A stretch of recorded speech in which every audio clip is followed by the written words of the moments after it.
intrusive love seat, and it's just me and the male version of me.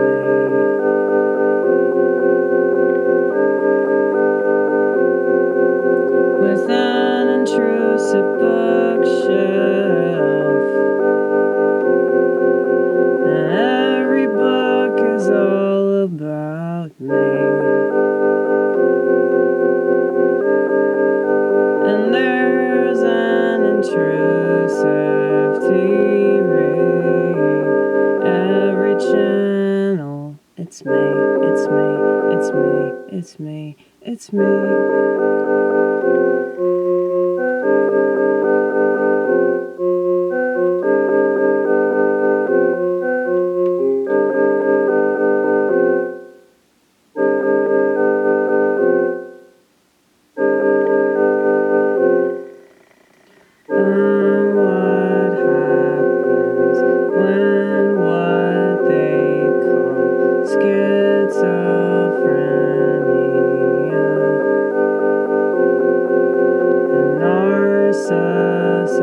Narcissism have an extended make-out session. Why would I need your support?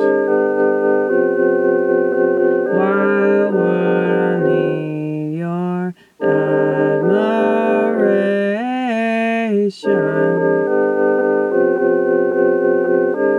I'm already right here.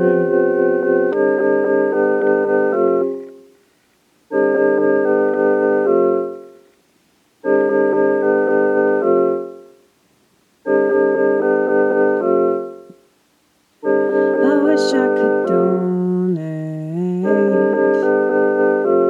this friendship that I have, but they don't want it. That's what their phone is for.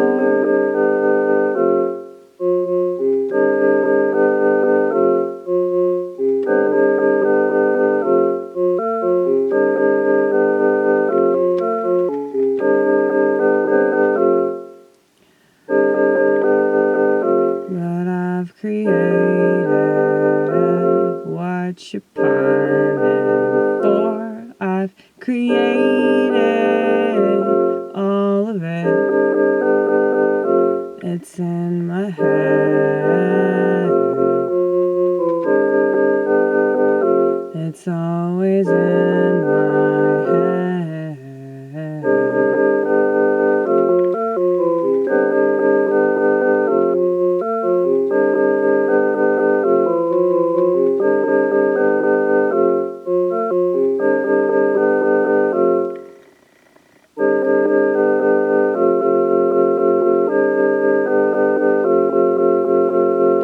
And sometimes it's so isolating.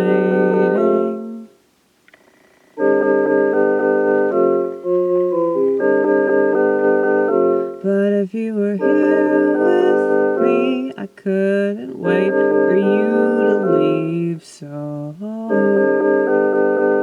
get the fuck out right now, right now, right now.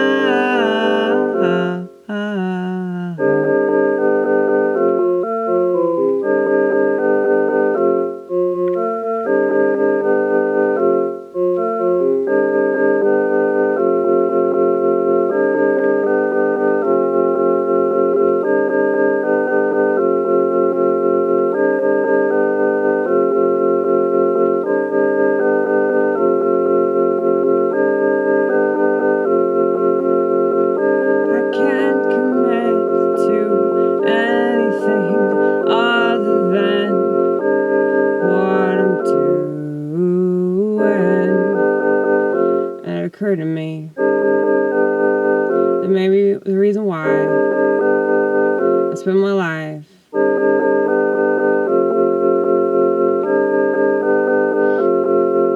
obsessing and then creating, 'cause there's nothing I can do but that, it seems. And maybe I cut myself so very short, but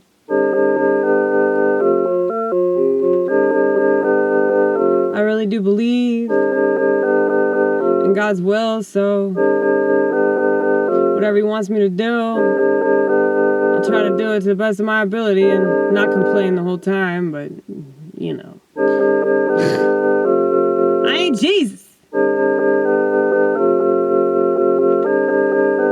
And I'm female, so if it ain't my menstrual cycle, you know I'm gonna complain about something, right? Speaking of my menstrual cycle, it's gotta be pretty soon. Looking forward to it. Looking forward to not having any menstrual cramps again since I've been fasting. That's exciting. That's exciting. I'll probably have cramps for like an hour and a half and that's it.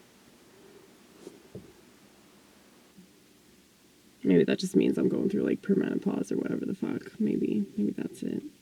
But anyway. Ugh.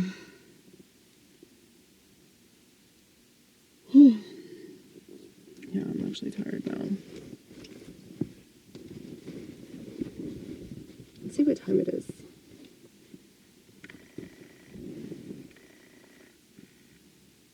Oh, it's almost 2 o'clock in the morning. Not that that means anything. Like, I'm used to staying up, like, till the sun comes up, so it ain't shit.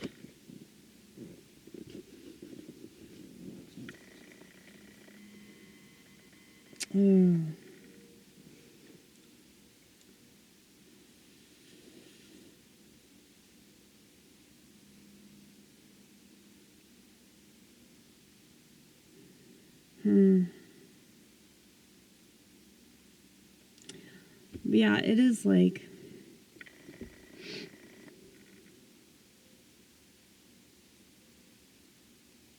a skyscraper. That's a good metaphor too. It's like in my head, it's just like I'm going up all these floors. You know? So I wrote this down. I thought it was pretty clever. I'm not mentally ill. I'm mentally uphill. Get it? Because I'm like spiritual. Well, yeah, that's what they're going to say. Like anybody that's like shamanic or like mystical or whatever, they're just going to say we're insane. You know? Like, oh, we're delusional because we tap into energy, and the energy, you can't see that, but you can feel it. In this country and the West in general, they just want you to tap out of like understanding your experience and feeling like they're going to control your feelings and everything. They want you to be in a state of like impulsivity all the time and just rage and chaos and misunderstanding, confusion, fear, you know? Oh yeah, they were talking about the draft tonight. Oh, God, is that a real thing? Is that actually going to happen? Or are they just saying that? I really don't want to look it up, but at the same time, I'm kind of curious.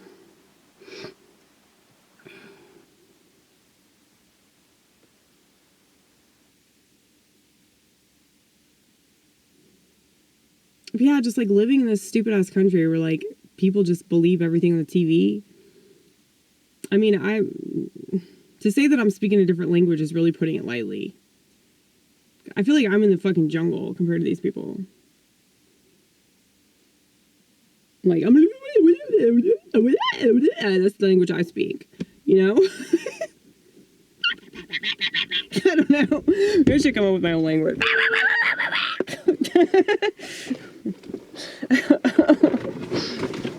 That means fuck you, okay?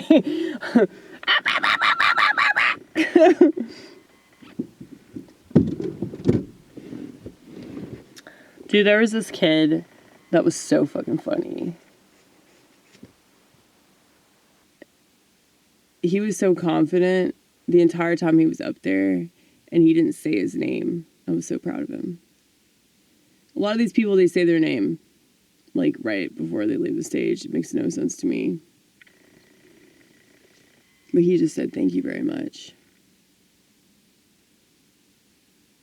That's the thing. I try to thank people, like, before I leave. But at the same time, I feel like that's kind of a weakness that I do that. I kind of wish I didn't do that. Because it's just... It's almost like I'm seeking, like, the clapter, you know? Like, because when you say, oh, thanks for being here. Thanks. Anytime you thank the audience or you say anything, like, complimenting them, it kind of sounds condescending, like you're kissing their ass. But I really do appreciate it, though. I'm not just kissing their ass, because I know that what I'm saying is dark, and it's, like, a lot different than what they're used to hearing. So, because of that, I really genuinely appreciate people paying any attention to it and watching it, you know? Especially if they don't like it or they think it's bad, you know? That means a lot more. Especially right now. But anyway, yeah, this kid, he was talking about, I said I wouldn't use the word kid, but I'm already laxing on that. I think he was like maybe like 19, 20, something like that. But he was talking about geese and how, like, police should have geese that chase after people because geese are so scary. And he made this sound, and you're like, what is that sound they make? It's like, I went to that lake today, that man-made lake that's really close to my work, and there are all these geese, and they wouldn't shut up, dude. That's hard to do. I don't know how they do it all the time, but I guess their necks are used to that. But yeah. But that sound that they make is, like, really funny, though. And, like, when they do it, like, I can't help but mock them, and they just look at me like, how dare you pretend to be us? But it's so much fun. It's so much fun. If my neck didn't hurt doing it, I would do it all the time, because it just makes me laugh. Like, that's why I love doing animal noises.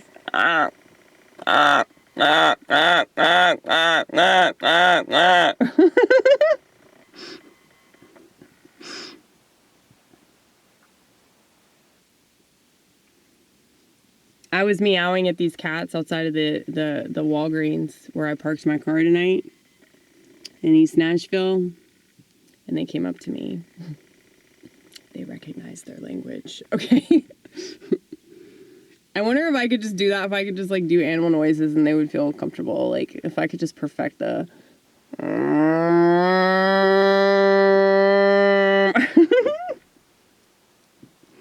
What do horses do? We're like... Can't do it. It's so cool. I'm always so jealous of them when they do that. But anyway. Do you think this is clever, or do you think that I'm, like, tooting my siren for no reason? I'm blaring my siren. Well, this was kind of a joke about society that I wrote a long time ago, about how their pronouns were, like, question mark, exclamation point, because it was like, yeah, like, a lot of their identity is questionable. It's, like, retarded, okay? That's a good example of where you could use the R word and it would totally apply, okay? Because these people are choosing to be retarded. Like, they're choosing to go along with, like, political horseshit that makes them feel special, you know? And so I empathize, because they're just really insecure narcissists that don't know what else to do. And hopefully they'll grow out of that, because I do think it's possible to grow out of it. But when society is pushing it all the time, and your favorite celebrities are pushing it, and a lot of the people that you go to school with, probably the teachers, you know, maybe your parents are stupid liberals and they're pushing it too, you know. It's like, if you know so many people that it's like talking about that sort of thing makes them relevant. So, such a weird thing to trend. Like, pronouns are a very strange thing to trend. Okay? But yeah, so the question mark, it's like they're so, like, emphatic about it, though. Like, they have to exclaim it to everybody, right? So I think that's very accurate. But this part about myself is very accurate, too, where it's like the colon is me constantly trying to define myself. Like, that's a very huge part of my loop-de-loop that I live within all the time. I'm sure you've noticed on my channel. But the semicolon, especially, because there's always more and more and more and more, you know? It's very annoying. But yeah, that's why it's a schizophrenic joke. So anyway, there's yet another unnecessary explanation that you didn't ask for, that you probably don't want at all. But I gave it to you anyway because I give you whatever I want to give you. How about that?